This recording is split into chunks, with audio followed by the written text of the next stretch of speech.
Good morning. Can you hear me? Let me just make one thing clear. Since we have these masks on, if you would kind of eject a little more into the mic so that they can get this up clearly. So let me call to order the Recycling and Corporate Affairs Committee meeting for September 10th, 2020 at 10 a.m. So I will do the invocation, so we can have a short prayer, please. Father, we just want to take time to thank you for all that you have done, for taking care of us and keeping us. We ask a special blessing on the staff of the Solid Waste Authority and the board. We ask that you go with us as we discuss these matters. Keep our open mind. These and all other blessings we ask in your Son, Jesus Christ's name. Amen. Amen. Would please stand for the pledge. I Pledge allegiance to the flag of the United States of America and to the republic for which it stands, one nation, under God, indivisible, with liberty and justice for all. I need to get an approval of the agenda, please. So, Been properly moved and seconded. Any questions? All those in favor, let it be known by saying aye. aye. Ayes have it, and the agenda has been approved. As you can see, we have about 3 items that we need to discuss. And our first item I thought would be important is to get an update on the recycling programs that we have going to the schools. Since they just opened up, I think yesterday or the day before. So Esther, I'm gonna ask you if you would bring us up to date on that, please. Yes, sir. We've been in pretty constant contact with Horry County Schools since the last school semester ended to try to stay informed and abreast of what their plans might be with regard to school sessions, number one, and then how those things might affect our programs that are within the schools. It wasn't until early last week, or late part of the week before, that we did finally contact them, and they had, for, as they explained to me, for right now, the right now plan, as far as cafeterias are concerned. The plan right now is to do in-school hot lunches for children. But they were real key in making sure we understood that was the right now plan. That plan is apt to change, as is all plans, due to the virus. They will, and have been in contact with Smart Recycling. Smart Recycling will still be coming by to pick up whatever food waste they are generating. Again, they don't know what that might be. They do know that it will be definitely less than what happened last school year, because if nothing else, even if the schools are in a brick and mortar setting for a full week, they're still used to having at least half, if not more than that, the number of students there. They're not generating as much as they would in a normal school year. We're staying in contact with them, trying not to, as I told Danny yesterday, we're trying not to be a nuisance, because they just started and they're still working out kinks with children just being able to get their lessons. At the same time, we're trying to stay in contact with them to ensure that our programs are working for them and for us as best we can in this situation. So, as far as the cafeterias are concerned, that was their plan as of last week. As it changes, we will modify what we might need to do on our end. We do know, we started servicing them about 2 weeks prior to them actually going back to school, because they're there doing things. So it was heavy on cardboard for what was in the containers, and that's fine, that's good, there was no problems there. Office paper, what they were generating was fine. We did have some contamination issues that we've worked out.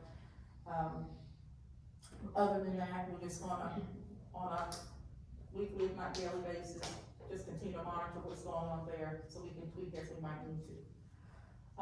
Regarding talking trash, under normal circumstances, every year, Victoria and Kendra will go out to schools and principals, and meet with the principals, because each principal has to sign off on their school participating in the talking trash program. And that's because we have to have a staff member there who's responsible for reporting back certain data to us that makes the program work. We're not able to meet with principals directly this year. It's not feasible. So we, contacted Mark Porter, he's the executive director of elementary schools, Horry County.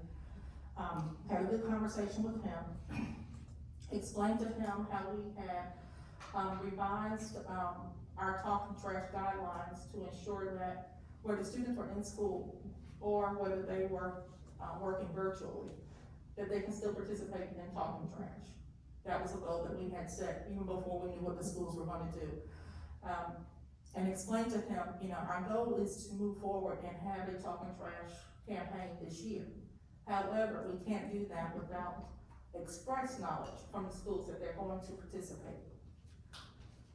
Since we can't meet with principals, we asked him to act as our liaison. He speaks with principals, that's his audience. He speaks to elementary school principals, daily, if not more often than that. So we asked him, we sent him the information on the program, how it's been revised, and asked him to get us that express clarification that they would participate. Last year we had 25 of the 27 elementary schools participate. I don't imagine we'll have 25 schools participating this year, and that's fine. But we did set a minimum number at 15, because this is the, short from servicing, containers at schools, this is one of the, more expensive programs that we run. We allocate $84,000 a year for talking trash. So in that vein, we need to be sure that that money is being used wisely, efficiently, and effectively. You can't run a program with 3 schools. So, we're waiting, talked to him last week, and I sent him the information and things, first part of last week, or the week before, excuse me. So we're waiting to hear back from him. Again, you know, this is the first week of school, so trying not to be that nag or that nuisance when he's got children who can't pull up their lesson. So, we will be in contact with him. If we have not heard anything, by the end of this week, we'll be back in contact with him next week to see where we might be with that concern. So we'll definitely keep you informed and abreast of what's going on there with regard to talking trash. Yes, sir. Yes, Have you sir. heard back from any of the schools as to whether they're going to participate or not? So at this point, we just don't know. No, we have not, Victoria and Kim and I talked about that last week, whether we needed to go ahead and contact principals. But we wanted to give him the opportunity to talk to them first, since we asked that he, initiate that conversation this year, and share that information. So that's why we're gonna give him a little bit more time through the end of this week to see if we hear anything back, and if not, that may be our next step. As far as tours and presentations, and as a part of the packet, y'all have, the flyer, that Kendra and Victoria developed that, just announces to schools, teachers. It's on our page, our website, it's on our Facebook page, it's been sent to every school, just letting them know that even though we can't come to them, even though they can't come to us for a tour presentation, we can still make it happen.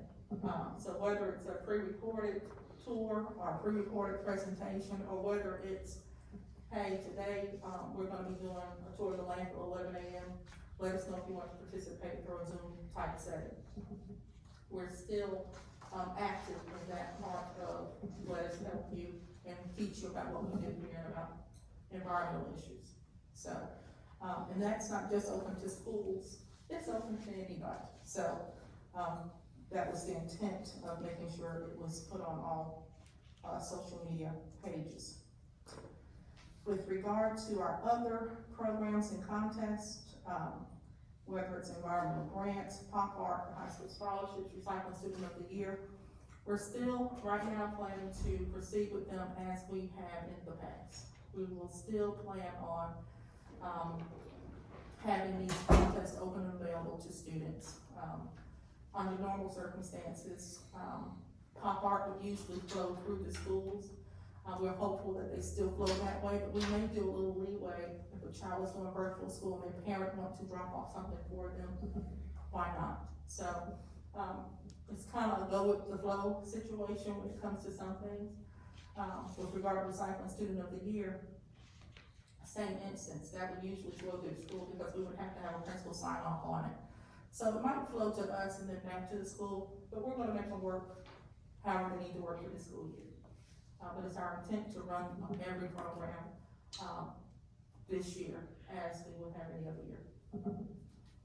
I think that's all I have on that update, unless you have some questions.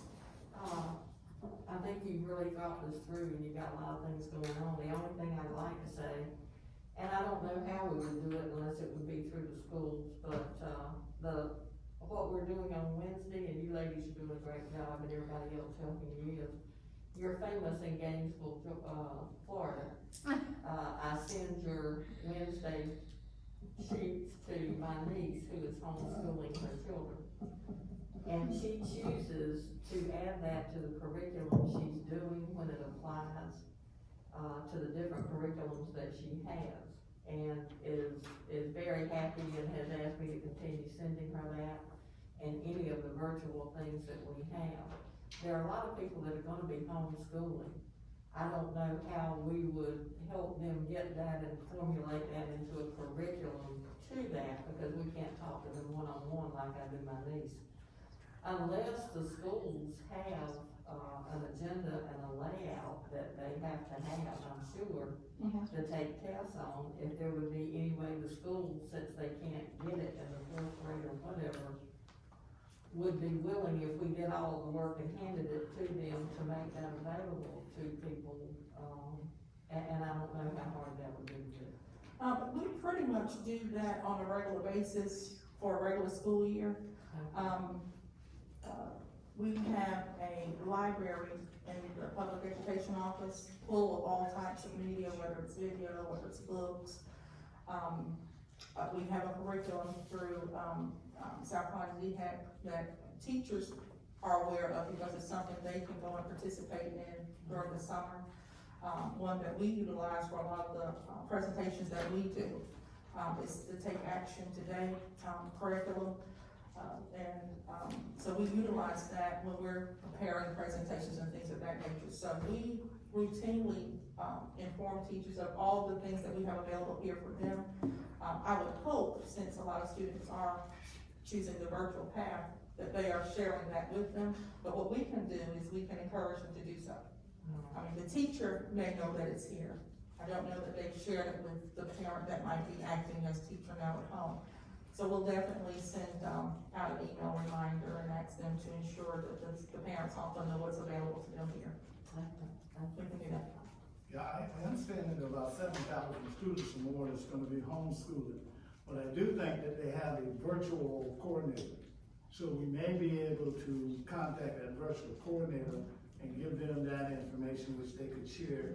They could either incorporate it in some training, Right. like you said, or maybe, do it with parents. I think it would be a great idea for home parents, because Yes, sir. when you do the virtual tour, that may help alleviate some of the pressures from the kids that has to be doing that virtual study, because that may give them an out. So I definitely follow up with that virtual coordinator to Yes, sir. see if they pass that information on. We sure will. Yeah. Thank you. The only other thing that really has crossed my mind, we work with, the museums and the libraries and, the art galleries and different people like the aquariums. And I think they're doing a lot of virtual things.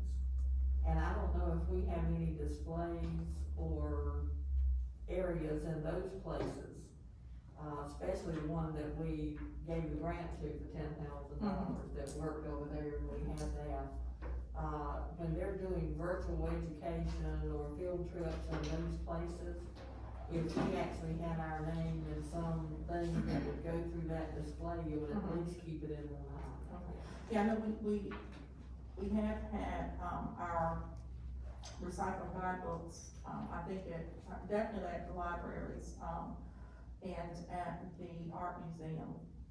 But we can definitely contact them to make sure they still, have, and remind them that we're here still as a resource. We'll It do would that. include that Mhm. in there. One last, comment. I know that a lot of these schools have some elaborate recycling bins and stuff set up in the cafeterias and those kinds of things.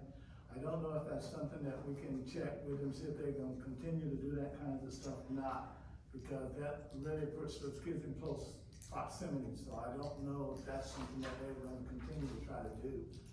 We do know that, where in the past they were using reusable trays, real silverware, things of that nature, they're not doing that this year. They're using disposables, and I'm sure that's a level of safety that they have to do to lessen how many people are contacting things of that nature.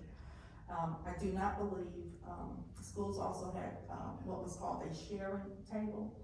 A table where if they didn't eat something from their lunch tray, they can put it there for somebody else to get. I'm not sure that that's happening this year. Then as far as the food waste, systems that they have set up where students can come up and empty their things in the proper containers, I'm not sure, and we'll find out on that. Because, you know, they started this week, so we didn't have any pre-information, but we'll find out. I don't know if they're allowing students to still do that, or if they are, having teachers or custodians or things handle those things on behalf of children. I don't know. I do know they're gonna still try their best to do food waste recycling. I do know that. I just don't know what the system now looks like as compared to what it looked like before. But we'll find out. Alright, it's only the second day, right? Yes, we have it set up that you can dial in. Amelia's trying to dial in and she's unable to.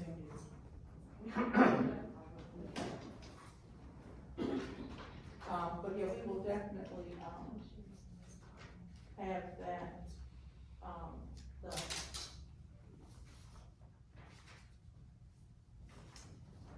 Let's take a break.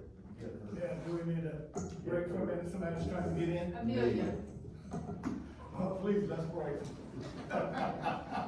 Esther, So we're getting in, okay, thank you. alright.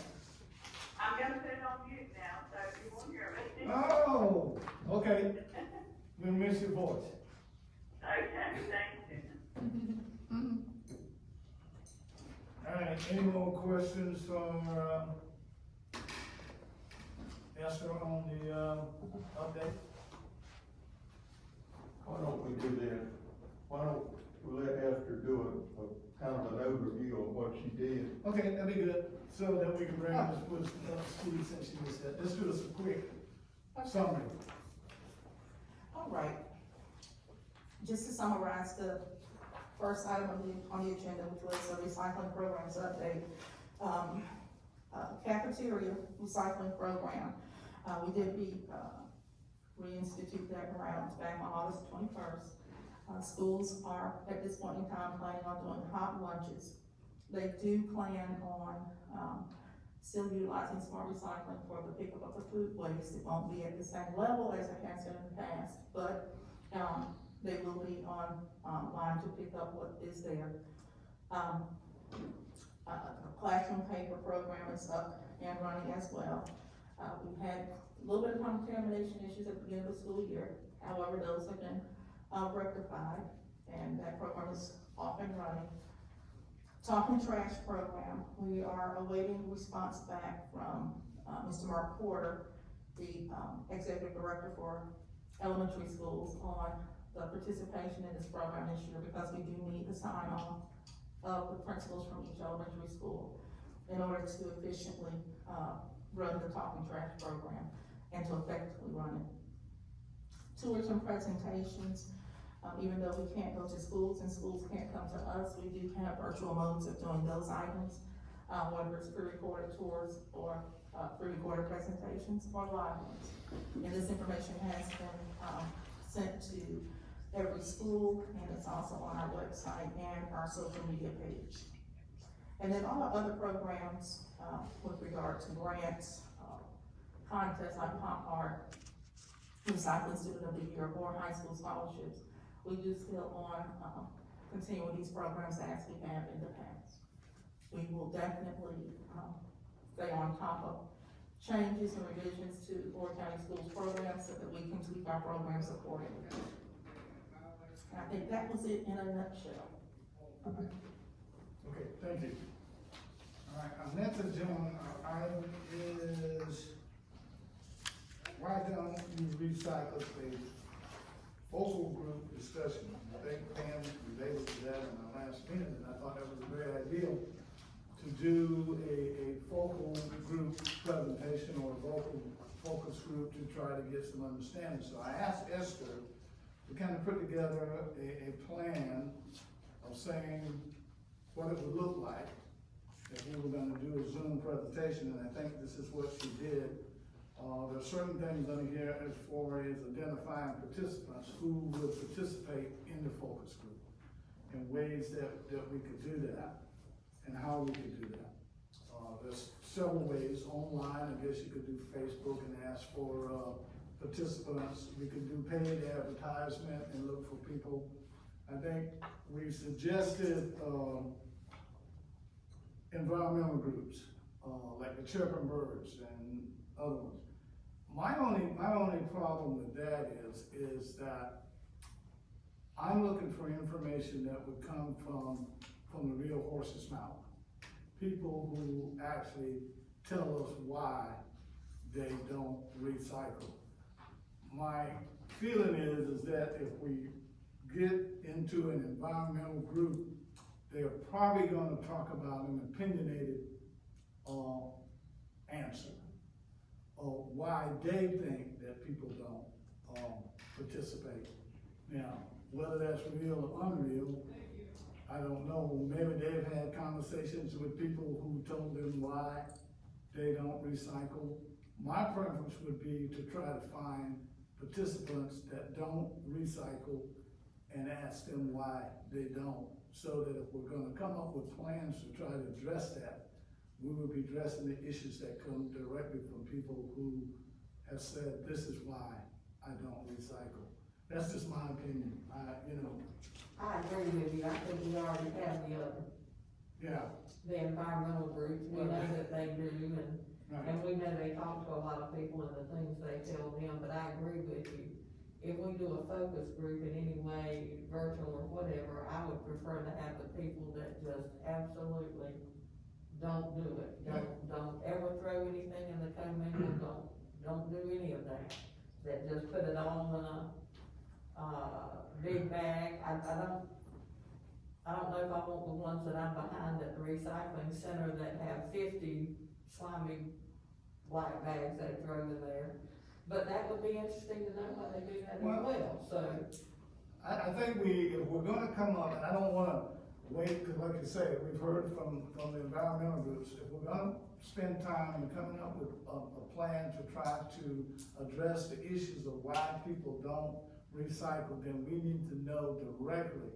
And if you go through, the focus group, we used to do these when I was at Cheeseburg Pond, so you would have to determine why it is somebody doesn't do something before you can make a plan to address that, and it has to be, we used to do it for hair and food and all this kind of stuff. We had a number of focus groups, and the focus group should be of a very small entity, and it should be from a variety areas within the county, so that we get an overall picture of what's happening in the county. Could be in areas where people just don't have any other means of doing recycling.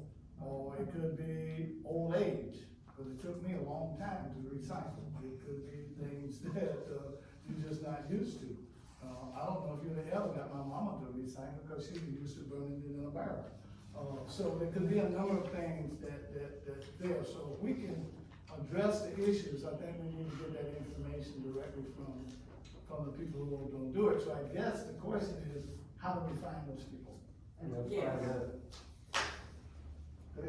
I find that the most challenging, because what we're asking people to do is participate in something they don't like to begin with. Right. That's gonna be we've gotta figure out a way to almost change the way they think or create some kind of interest, because they have no interest now, they have no desire to do it, they don't like the idea, and we're asking them if they wanna play in that game, and most of the time the answer is gonna be nothing. Well, that's true, so I assume that we're gonna have to ask a lot of people. You would, yeah, you have to go through a number of people to get give a 10%. Yeah, I don't think we're gonna get 10 or 12 people as soon as we put it out there, so. And when we did it in private industry, when we had our focus groups at Angus Barn and fed them, that was a good Oh, yeah, incentive for them to well, show that's what up. we did, We can't do that. no, we can't do that, we used to do it when we did it at Cheeseboro Pond, you get a little product, you may get your hair fixed, or you get some Right. mango spaghetti sauce or something like Okay. that. But we can't do that, so we're gonna have to find a way, to identify these people. Some people may just wanna say to us, I'm thinking that there's some people out there that may have some issues, and they may just wanna say to us, we don't recycle because. And it could be a lot of things that they may wanna say based on what we do here, and so they may participate, so. And I'm wondering, since we can't go into the schools and we have to spend that money efficiently, if on the television ads and things that we have, or even your Wednesday thing, and coordinate that and do it all at one time to get to the most people. To say, you know, we're trying to promote this, and we know that some people don't, we'd like to hear from you too, and come up with something. Even if we figure out something to give them that might be appealing, that was not expensive, or to ask them to come. The other thing is, we also have some of the schools that the principals were not willing to do, the food recycling and whatever.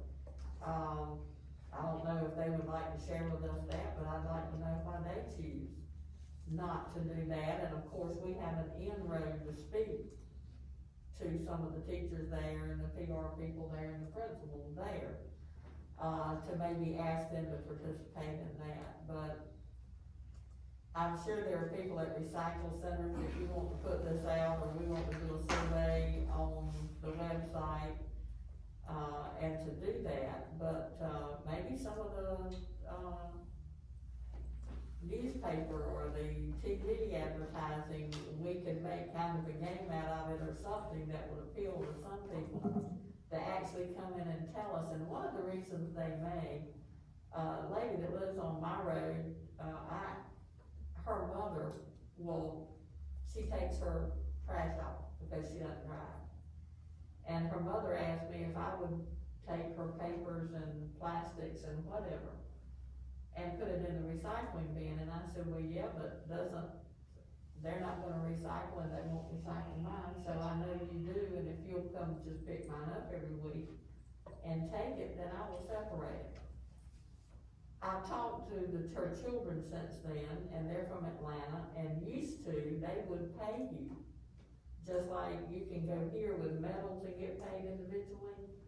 The landfills there, when you would come in, and what she would do, her father used to run a paper route. They would save all of the papers for a month, and the papers from here, and their plastic bottles, and their Coca-Cola cans, or drink cans, or whatever. And that landfill actually paid them for that. First time I'd ever heard of that. And she said, if y'all gonna make money off that and not pay me, I'm not gonna do it. Well, I guess that's one way to look at that from her experience. But there are all kinds of different reasons why people choose not, to do that. I think it will be maybe difficult to get people here that don't do it, because they're not gonna waste their time doing that in their mind. But if there's any way to go through there and actually get enough people that don't, maybe there are people out there that think we're trying to make them do something, they're not gonna do it because it's another rule, another regulation, you're not gonna make me.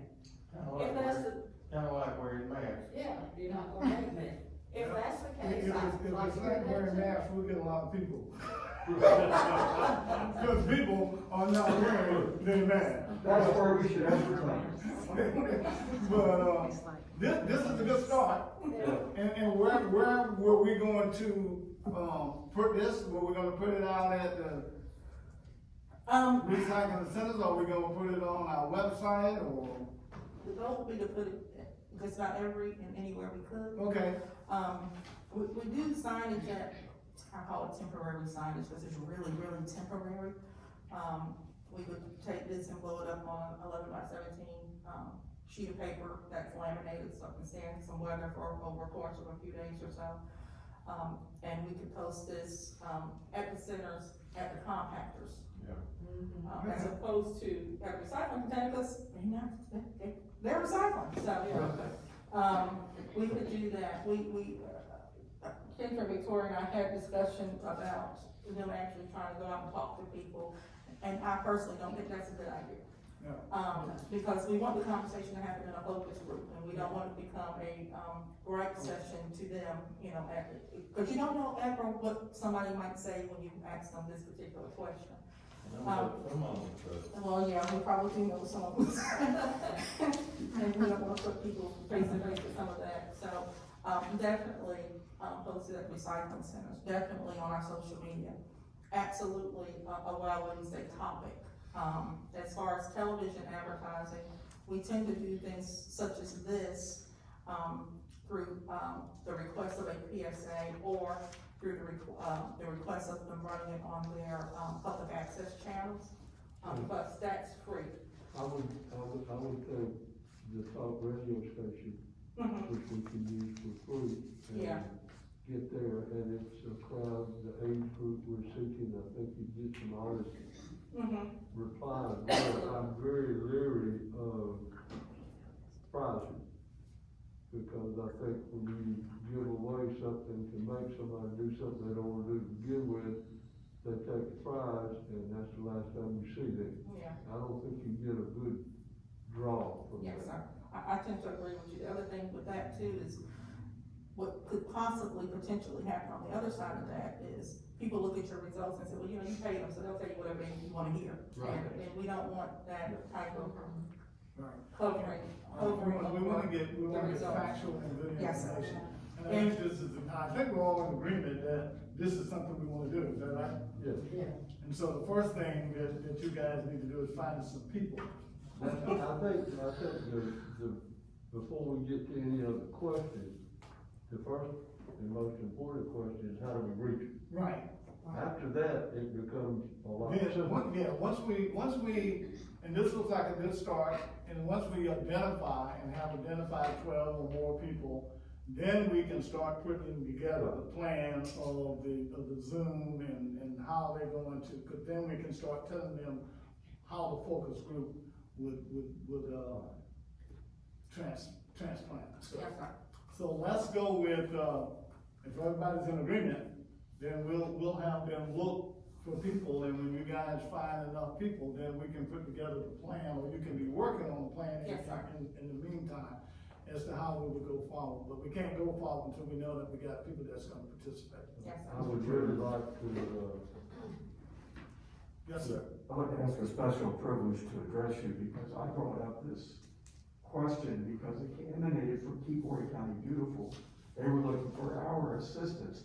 They want to conduct the survey because they want to know why, when we did the survey on single-use plastics, 85% of the people who responded recycled, but 15% did not. We wanted to target the 15% and find out what their impediment is. And so you're on the right wavelength here, but know that Peoria County Beautiful wants to participate in this as well. Okay. So, make sure we share this with Yes, Katie sir. Moore, We will. because this is splendid what's being developed here, but know that they would also like to be part of it. But I think going into a focus group even takes it to another level, which I think is a wonderful idea. So, thank you for the privilege to just bring that out. Okay, very That good. they want to be included too, so that's another partner, to assist us with finding the people to participate. I would like to see us use the talk radio shows in the morning, which doesn't cost us anything, and I don't think we use that as much as we could to build goodwill or to put out information for many reasons. Okay. Are you talking about 99.5? Yes. Okay, I agree with you. You used to listen to that a lot. They do bring out things like that, and they would probably, if asked, bring that subject up and let people call in. I can see no reason why they wouldn't. I listen to that more than anything on radio, Yeah. and I can see no reason, it fits in their program, that's what they're seeking. Yeah, And they may be more willing to talk to the radio host yeah. and share some information. Sure. And then he could say, well, why don't you share that information with the Solid Waste Authority? And that may be somebody that we could put on. Or would you like to participate in a vote? Yeah, right. So any of that would help us identify the people, but we actually need to be the ones who do the focal group so that we can generate the questions that we need to ask so that we can devise the plans to take care of that. Yes, sir. Definitely contact all those mentioned, and, those that are on our list as well. So you'll call us tomorrow and tell us you got 12 people, right? I can call you tomorrow. That's all Maybe I can find some people in the neighborhood and say, we don't want this cycle to be gone. Anyway. Anything else for the, focus group? All right, well, let's move on, and the last item I have on here is the Resource Recycling Magazine article for discussion. And I only put this on here since we was having a recycling committee meeting. Really, this article was designed and was sent out to be discussed in full board meeting and round table. But it appeared that it caused some confusion, some questions, some interest. Now, let me just be clear. When I first read the article, I thought it was an article that would be an interest to the board. And so that's why I suggested that we read the article, because the article talks about a lot of things that I've been involved in throughout the years. We had problems talking to Danny over the years about getting employees. Be they African Americans, be they Hispanics, or be they white employees. We were having problems getting employees. The article kind of alludes to the fact of broadening your way of looking and increasing the minority base for applicants. And when I read that, I said, well, the recycling centers or the solid waste could be a leader in looking at ways to include more people in the community, to broaden the participants for applications. You need to look at different areas. And Mr. Schwarzkopf probably remember, I did this at Early Georgetown Tech. We had problems finding minority applicants. The question was, where are you looking for them? My question came, if you're gonna put all your applications over in Carolina Forest, you're probably not gonna find a lot of African Americans applying, or Hispanics applying. So the question came, how do we get to broaden the application pool? And I thought about, there are a number of ways in the African American community. Not only can you broaden the application pool, but it becomes an information.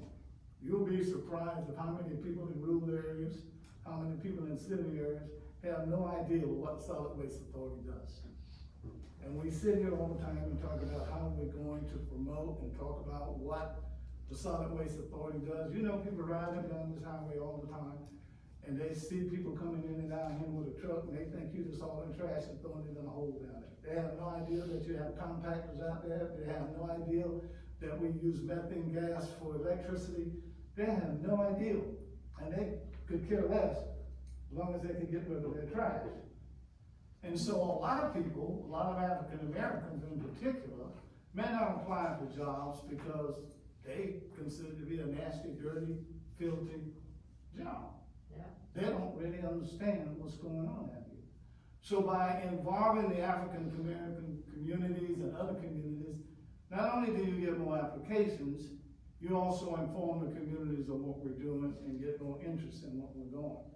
So I had a number of contacts and a number of ways to try to broaden that application pool. In no way was I ever questioned what we were doing here. I think Danny put together a very extensive package, and it's in your package. I've read it, and you can read it, about what we're doing here and how we do it. And that's okay, and I agree with that. But there's never nothing wrong with broadening your pool. And that was my whole focus of doing this. I did get a little concerned, and I'll be honest with you, because I got a lot of questions and a lot of concerns of what my focus was. Well, my focus is to try to make the Solid Waste Authority the best that it can be.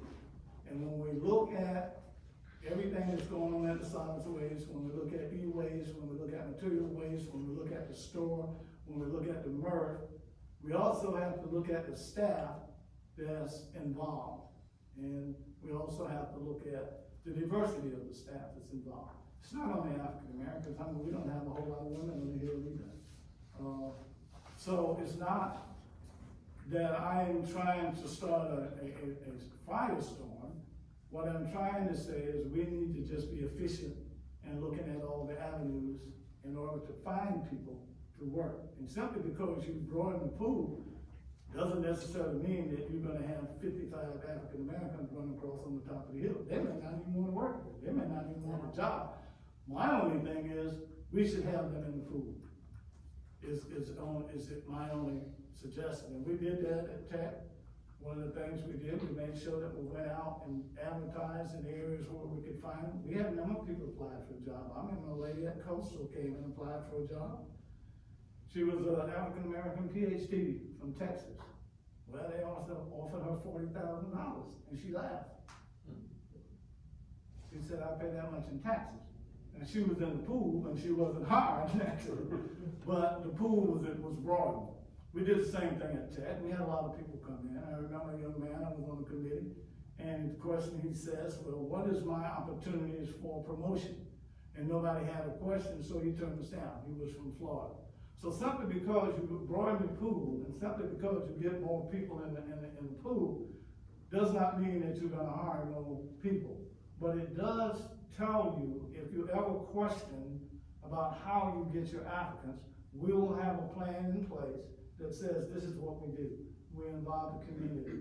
We ask for people to come. We can't force them to take the job, but they have the opportunity to do so. And that was the only reason that I wanted to get the article, so that we could start thinking as a solid waste authority, how do we increase our staff? How do we maintain that staff? And where do we get those people from? Because even if we just use the simple pools that we have now, they will begin to dry up. So at some point in time, you're gonna have to look in a different vein to find more people to get into the pool. And so that was my purpose of reading this. And I know what they did in Austin. Danny, I'm gonna charge Danny, Mr. Bo, you need to charge him for all this paper. I know what they did in Austin. We're not trying to repeat what they did in Austin. What I do know is that it is a new world, and that we're gonna have to continue to look in different places for different people to satisfy the needs of what we need here at the solid waste. And by doing that, it was my focus to look at places in the community that would, for example, the Father's Place. The Father's Place is a prime example of employees. They take young men who are deprived fathers. They send them to school, they train them, they teach them how to be good employees. Excellent pool of people. We need to be talking to them. They don't only just have black males. In fact, I went to a graduation that they had over on the beach. They had 29, 30 people, a whole mixed group of people that they had sent out to be educated, to be trained. A lot of them had got jobs in welding and all kinds of things. And these people are clean. They run them through sled checks, and they stay with them and they help them maintain to be the best men that they can be. Great place to look for employees. Now, whether they want to come to the solid waste authority is a different question. But these are people we need to be talking to increase our pool. And not only that, they are talking to other people in the community and talking about what the solid waste is. And so we need to get our brand out there, because we've been sitting here for so long and we say, still, we've got to try to figure out or ask people, do you know what the solid waste authority do? And so by putting more information out in the community also helps you get more people to have an interest that was my only reason.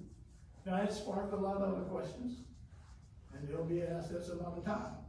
But I don't think they're appropriate for the Recycle and Corporate Affairs Committee.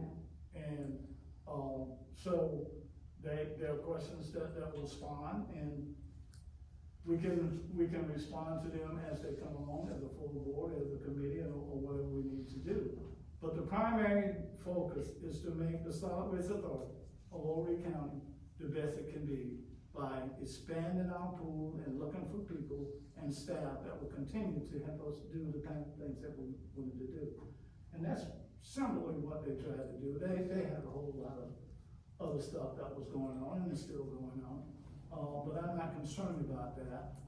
That was then, this is now. So that was my primary reasons for asking you to read, that article. Also, it's always kind of funny that, and I know it's a sensitive subject. We always get sensitive. Well, I've been sensitive to this for a long time, so it doesn't really bother me, but I understand that when we start talking about racial justice or racial injustice, it's a very sensitive area for most people. Danny probably went through this with Reverend Singleton years ago. I went through it at Oregon Georgetown Tech years ago. I went through it at other places, Mobile Chemical. I went through it at Cheeseboro Pines and Corning Medical. So I'm immune to the insensitive part. What I try to do is to look at how we can make this world better, not how we deplete it and go the opposite direction. So everybody has to check their own initiative. You have to check yourself and figure out where you are in the game. I know where I'm in the game, and what I'm trying to do is make life better for everybody. And so that's why, if you seem to be a passionate subject, that's the only passionate subject that I kind of get passionate about, because I've been there, I've seen it, and I know it. So you have to check yourself and figure out where you are. But the real crux of the article is to help us be a better solid waste authority. So that was the reason. So if there are any questions that you need to ask Danny. Because Danny put together the package of what we're doing. And so Danny, if you want to spend some time to talk about that before Mr. Jones, then we'll let Danny talk about it. But I wanted to make sure that everybody understood where I was coming from when I asked you to read the article. And the article was simply written by a guy who felt that they could have made some kind of, or could make an impact from the recycling side. Okay, Mr. Jones, I've said enough.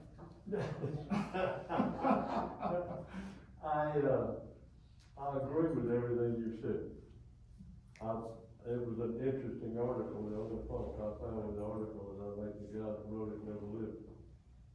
Yeah. And that's an opinion then Right. versus a lifestyle, and I agree. But I would like to take what you said. I think the Solid Waste Authority in general still has too much of the image of when the trash used to be at the end of the driveway and somebody picked it up and brought it back. And I think we need to work to change that image, as you said. I agree with everything you said with making the pool better and making it bigger. It's a lot easier to understand if you have it. But, I think we need to work on our image in general to everybody, that this is a professional, interesting, can be exciting, rewarding place to be. Well, when we go to, a number of the conferences, you look around, you tell me, you've been in Nashville, you've been in Baltimore, we've been to Cherokee, we've been all around. Just look around, tell me how many African Americans or minorities that you see. I don't think that recycling, and it's not to say that people are not harmed, I don't know if they really know what the industry is all about. But I agree. You know, But and so there's no more this is reasons. built on, put it by the street, Right, make it Yeah. go away, don't charge me a lot, and don't tell me anything else. I don't wanna know what the body's right, doing. yeah, so they may not even understand what's going on in the recycling and industrial or the waste industry. So they may not have, I don't know many people that went to school with me that says, hey, when I graduate, I wanna go work at a solid waste authority or a dump. But they probably didn't know that you got high-tech equipment out here that, you know, that causes a lot of, training and technology to run and pays a good salary. We probably didn't know that. Yeah. I don't know if anybody said that, I know I didn't, Yeah. you know, so that was the only thing that we can inform people about what we're doing. Okay, Danny, it's your show. Thanks, sir. The, white paper that's in your packet, we put a lot of time and effort in this thing. I read the article that was in the magazine 3 or 4 times, and each time I read it, I got kind of a different feeling from it. But we went back and we figured out all the things that we are doing and what we have done to get applications, qualified applications. And our qualifications, if you're a truck driver, you gotta have CDL license, and they're pretty tough to get through the state. You have to take a physical, got to pass it, you got to take a drug test, you got to pass that. So, we've been trying the last couple of years to look at more minority, diversification. And I must say that, we offered a minority a job. He's going to drive from Florence, every day.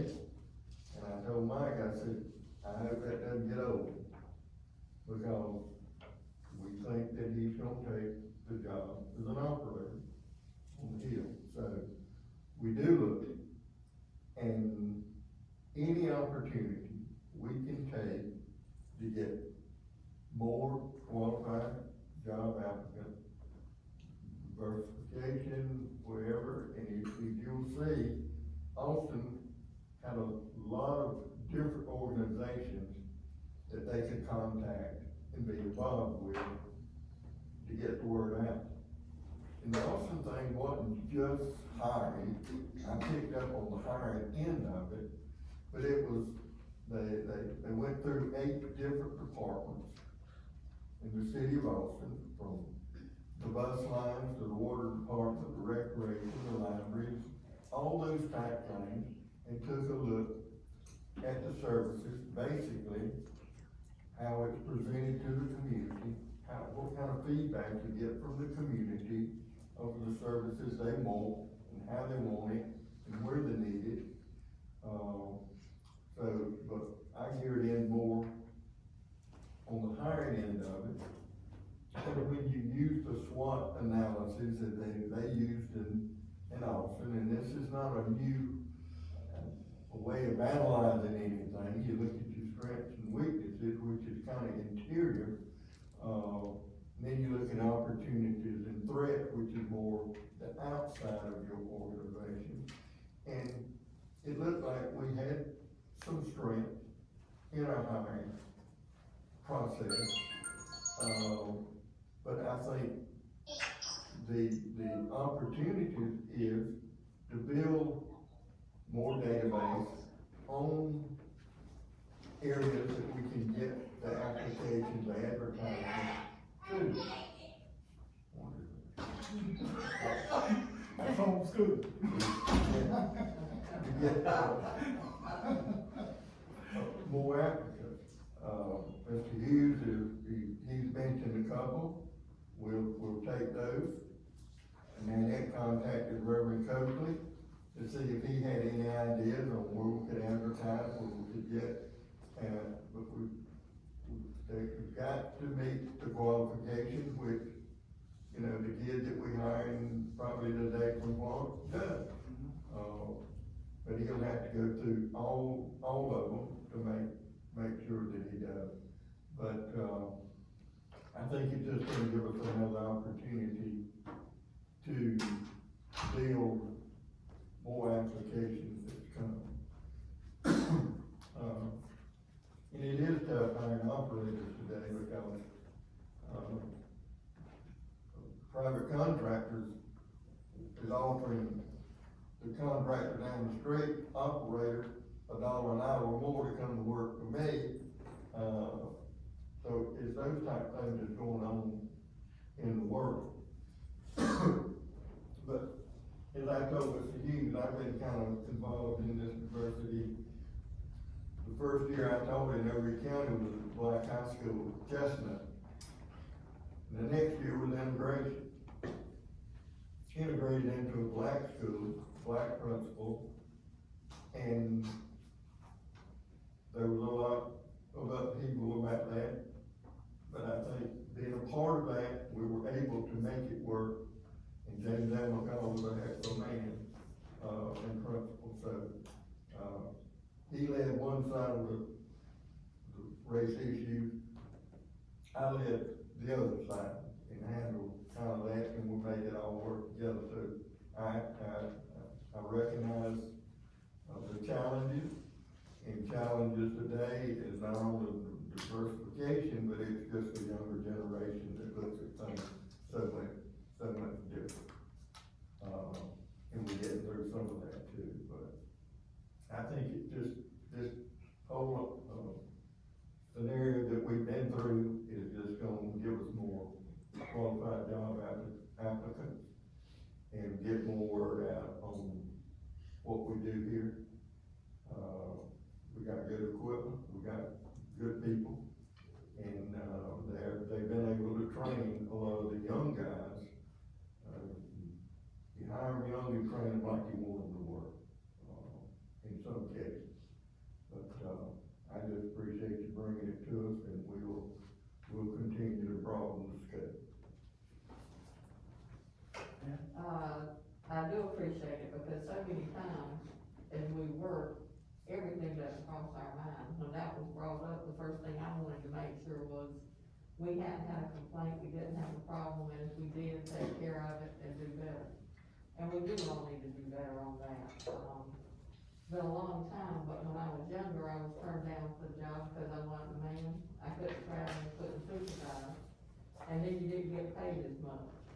And nobody appreciates that. Didn't back then, don't now.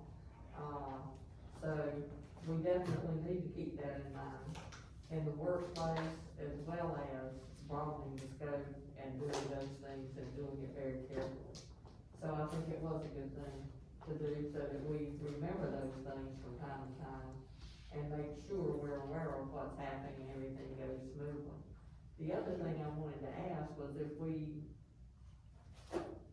have our positions at the unemployment commission, because a lot of people go there and apply. Yeah, we use the. Okay, and if we go through channel 14 on the council, a lot of times county will have jobs and descriptions under that, in that area. But the other people you talk to and the fathers too is an excellent place to go to. The South Carolina Employment Security has a job development, job placement, provision. There's a young man that handles that, and I have spoken to him about, getting in touch with the staff here so that as we advertise, he will be apprised of those kinds of situations.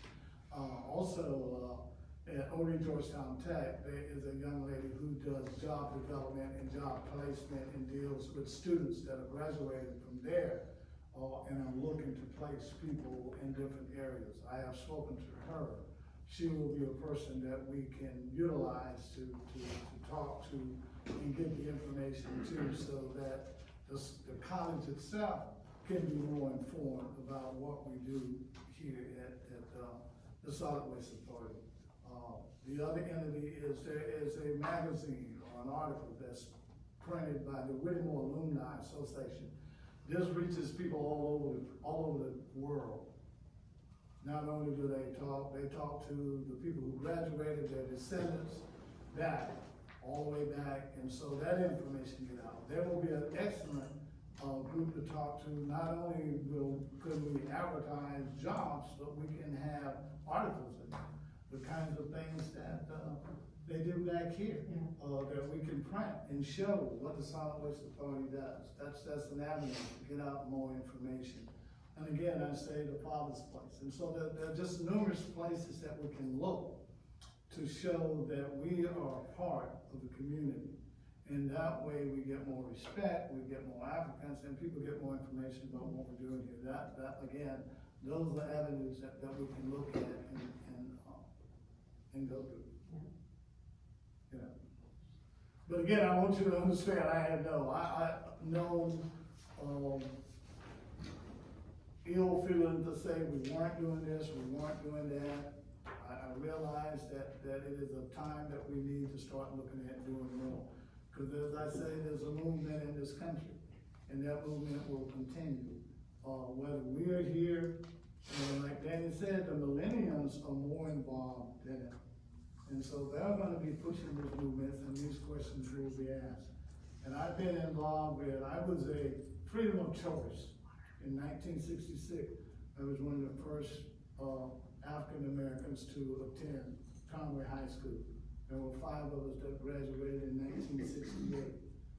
So I've been around this a long time. So I'm immune to, I'm immune to all of these kinds of questions and stuff. But you just have to, it's just something I know that's very difficult for a lot of people to discuss and talk about. But it has nothing to do with, it just want to make us better as an organization. And I think we can do that by reaching out to the communities and looking at what we can do. So that was the reason for the article. And if anybody got anything else they need to do with the article, we can go from there. I think I'm talked out. My cows was probably waiting to get some hay. So I'm gonna turn it loose. And like I say, I know that other information has been requested. I think that information will be best discussed in administrative, operations, and probably finance. So you'll probably get some more questions, and we may even have some roundtable discussion if that's okay with you, Bo, whenever we go to table. But that was the reason that it's on here, because it was a recycling article. And we probably spent more time on it than we should. And for sure, we don't have a problem with questions and discussion. And you've got to be able to change not only in hiring practices, landfill management. It's a changing, you got to be quick on your feet, you got to be able to change, you got to face change. And I think staff is pretty good at that. So discussions, questions, new idea, we have no problem with looking at it and moving on. But that's the only way we can move ahead. And I'm gonna ask if there's anything else. If there's nothing else, I'll ask for a motion to adjourn. Good. Meeting adjourned. Thank you for being here.